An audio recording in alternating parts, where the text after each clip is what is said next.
আসসালামু আলাইকুম বন্ধুরা, সবাই কেমন আছেন? আশা করি সবাই ভালো আছেন। আজকে আমি আরেকটি রেসিপি নিয়ে হাজির হয়ে গেলাম। আজকে আমি তৈরি করে দেখাবো খুব সহজ একটা নাস্তা রেসিপি। আর এই রেসিপিটি দেখতেও যেমন সুন্দর, খেতে কিন্তু অসম্ভব মজার একটা নাস্তা রেসিপি। তো আমি কথা না বাড়িয়ে আজকে রেসিপিটি শুরু করতে যাচ্ছি। তার আগে আমার ভাই আপুদের কাছে বলছি, ভিডিওটি দেখার শুরুতে একটা লাইক দিয়ে সম্পূর্ণ ভিডিও দেখার চেষ্টা করবেন। আর সম্পূর্ণ ভিডিও দেখার পর যদি রেসিপিটি ভালো লেগে থাকে, প্লিজ চ্যানেলটি সাবস্ক্রাইব করে দিয়ে আমার পাশে থাকার চেষ্টা করবেন। চলুন মূল রেসিপিতে চলে যাচ্ছি।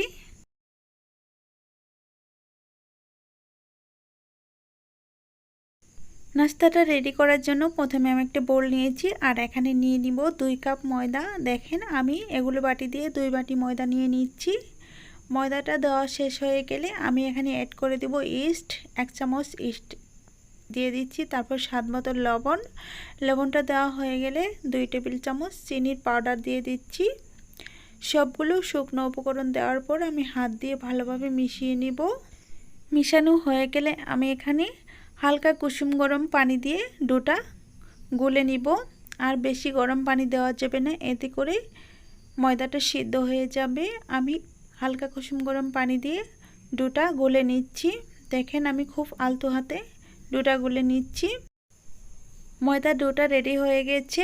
এখন আমি এটাকে রেস্টে রেখে দিব 15 মিনিটের জন্য। তার আগে আমি একটু বাটিতে তেল লাগিয়ে নিচ্ছি, এতে করে বাটিতে লেগে যাওয়ার কোনো ভয় থাকবে না। এখন আমি 15 মিনিটের জন্য রেস্টে দিয়ে দিব। একটু সমান করে নিচ্ছি। তারপর আমি একটা ফয়েল পেপার দিয়ে ডেকে তারপর একটা গরম জায়গায় রেখে দিব। আপনারা চাইলে চুলার কাছেও রাখতে পারেন, আমি এমনি গরম জায়গায় রেখে দিব। তারপর ফিরে আসছি 15 মিনিট পর। তো 15 মিনিট হয়ে গেছে। এখন একটু খুলে দেখাচ্ছি কি অবস্থায় আছে ময়দাটা।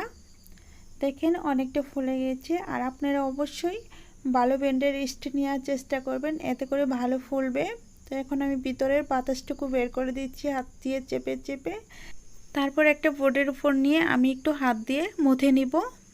তারপর এটাকে আমি আরও 10 মিনিটের জন্য রেস্টে রেখে দিব, এতে করে আরও সুন্দর একটা নাস্তা হবে। আপনারা চাইলে 5 মিনিটও রাখতে পারেন, আমি একটু বেশি সময় রাখবো। তো 10 মিনিট হয়ে গেছে, তারপর ফিরে আসছি। দেখেন এখন আরও কতটা ফুলে গেছে। এখন আমি কয়েকটা ভাগে ভাগ করে নিব, তার জন্য একটা ছুরির সাহায্যে কেটে নিচ্ছি। তো আমার কাটা হয়ে গেছে। এখন আমি একটা একটা পার্ট আলাদা করে নিব, নিয়ে তারপর একটা গোল বল আকারে করে নিব। এর জন্য 2 হাত ব্যবহার করতে হবে। দেখেন আমি কিভাবে বলগুলো করে নিচ্ছি, ঠিক সেইভাবে সবগুলো বল করে নিব। তো একইভাবে সবগুলো বল করে তারপরে দেখাচ্ছি আমি একটা কাগজের উপরে রেখে দিচ্ছি, এতে করে ভাজতে সুবিধা হবে। আর দেখেন সবগুলো বল করে নিয়েছি। এখন আমি আরও 2 মিনিটের জন্য রেস্টে রেখে আমি অন্য উপকরণগুলো দেখিয়ে দিচ্ছি। আমি এখানে নিয়েছি 2 টেবিল চামচ পাউডার দুধ, তারপরে দিয়ে দিব 3 টেবিল চামচ গুঁড়ো করা চিনি। সবগুলো একত্রে মিশিয়ে নিব। মিশিয়ে নেওয়া হয়ে গেলে এটাকে একটা সাইড করে রেখে দিচ্ছি। তারপর সৌন্দর্যের জন্য আমি ডেকোরেশনের জন্য নিয়েছি কিছু চেরি। আপনারা চাইলে অন্য কিছু দিয়েও রাখতে পারেন ডেকোরেশন। 2 মিনিট হয়ে গেছে। এখন আমি রেস্টে রাখা ময়দার বোলগুলো বের করে নিচ্ছি। এখন আমি এগুলোকে একটা সুন্দর একটা ডিজাইন করার জন্য একটা কাচের গ্লাস নিয়েছি, আর গ্লাসের চাপ দিয়ে একটু গর্ত করে নিচ্ছি। আপনারা চাইলে যে কোনো সাইডে ডিজাইন করতে পারেন। আমার কাছে এই ডিজাইনটা ভালো লেগেছে, তার জন্য আমি এই ডিজাইনটা করে নিয়েছি। তারপর গুঁড়ো দুধ এবং চিনির পাউডারের মিশ্রণটা আমি 2 টেবিল চামচ করে দিয়ে দিচ্ছি। দেখেন আর এটা কিন্তু একটা ক্রিমি ভাব হবে, আর এর জন্যই কিন্তু খেতে অসম্ভব মজার হবে। আমি সবগুলোতে দিয়ে দিচ্ছি সমান করে। দেওয়ার পর এখানে আমি কেটে রাখা চেরিগুলো একটা একটা করে সবগুলোর ভিতর দিয়ে দিব।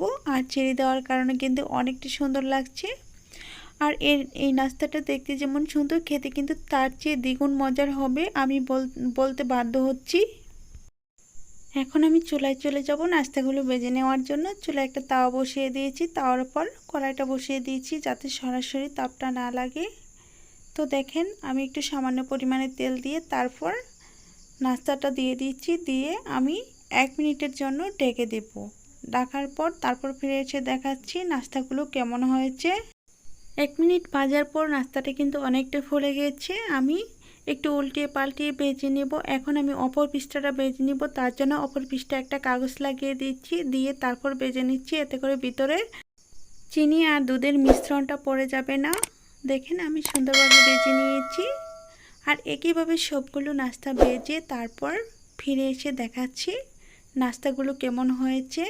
তো একটা নাস্তা হয়ে গেছে, নামিয়ে নিচ্ছি। তো সবগুলো নাস্তা ভাজা হয়ে গেছে। এখন আমি একটা নাস্তা ছিঁড়ে দেখাচ্ছি নাস্তাগুলো কতটা সুন্দর হয়েছে। তো আমি তার সাথে বলছি, যদি আমার রেসিপিটি ভালো লেগে থাকে প্লিজ দয়া করে চ্যানেলটি সাবস্ক্রাইব করে দিবেন আর পাশে থাকা বেল বাটনটি অন করে রাখবেন আমার চ্যানেলের ভিডিও সবার আগে পাওয়ার জন্য। দেখেন ক্রিমগুলো কিন্তু একদমই রুটির গায়ে গায়ে লেগে আছে আর অনেকটা সুন্দর লাগছে। তো আজ এই পর্যন্তই। ভালো থাকবেন, সুস্থ থাকবেন এই কামনা করে বিদায় নিচ্ছি। খোদা হাফেজ।